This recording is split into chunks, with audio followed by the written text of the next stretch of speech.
Kopi dalam bahasa Arab disebut kohwa. Kohwa adalah sebutan untuk minuman yang biasa diminum dari biji kopi yang disangrai, kemudian dihancurkan dan direbus dengan air sebagaimana dinyatakan Al-Qasimi. Ulama hadis dari Damaskus itu juga menjelaskan asal dari biji kopi ini, di mana ia berasal dari tumbuhan yang biasa hidup di wilayah yang panas. Di Jazirah Arab, kopi banyak tumbuh di pesisir Laut Merah, Yaman. Jenis-jenis kopi mencapai 30 macam.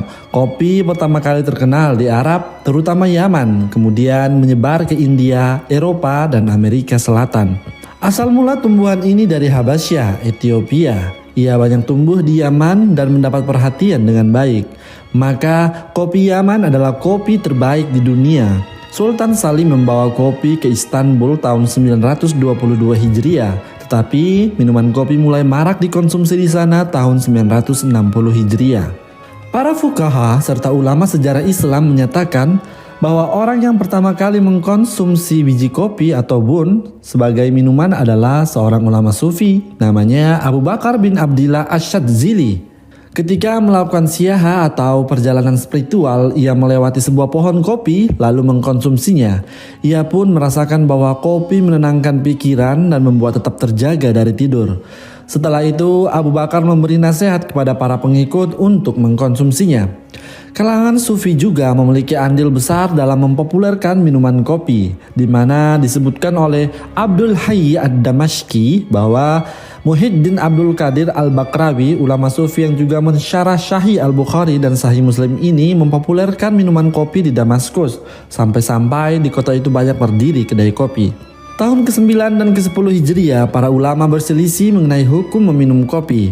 Ulama yang mengharamkan karena melihat ada bahaya yang ditimbulkan ketika seorang mengkonsumsinya. Di antaranya Qutb bin Sultan al-Hanafi dari Syam dan Ahmad bin Ahmad Ash-Shinbati dari Mesir. Sedangkan kebanyakan ulama menyatakan mubah, walau akhirnya muncul satu kesepakatan bahwa mengkonsumsi kopi hukumnya mubah. Sebagaimana saat ini sebagian ulama mazhab Maliki mengeluarkan fatwa kalau kopi haram dikonsumsi. Kabar itu pun cepat menyebar di Mesir.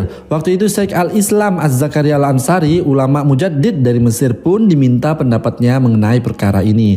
Lalu Syekh Zakaria meminta beberapa orang mengkonsumsi kopi untuk melihat dampak darinya. Ia tidak mendapati adanya perubahan pada diri mereka kecuali meningkatkan semangat. Kemudian ia meminta mereka untuk minum lagi, tapi tetap tidak ada perubahan negatif. Akhirnya ia menghukumi halal mengkonsumsi kopi. Syekh Ahmad bin Umar al-Yamani, penulis kitab Al-Ubab dalam mazhab Asy-Syafi'i, menyampaikan bahwa minum kopi menyebabkan hilangnya kantuk dan kemalasan. Dengan minum kopi, seorang bisa semangat melakukan berbagai perbuatan, baik berkaitan dengan perkara dunia maupun akhirat. Jika seorang meminum kopi dengan tujuan untuk membantu mendekatkan diri kepada Allah, seperti memperkuat puasa dan menelah ilmu-ilmu bermanfaat, maka termasuk perkara yang mendekatkan diri kepada Allah.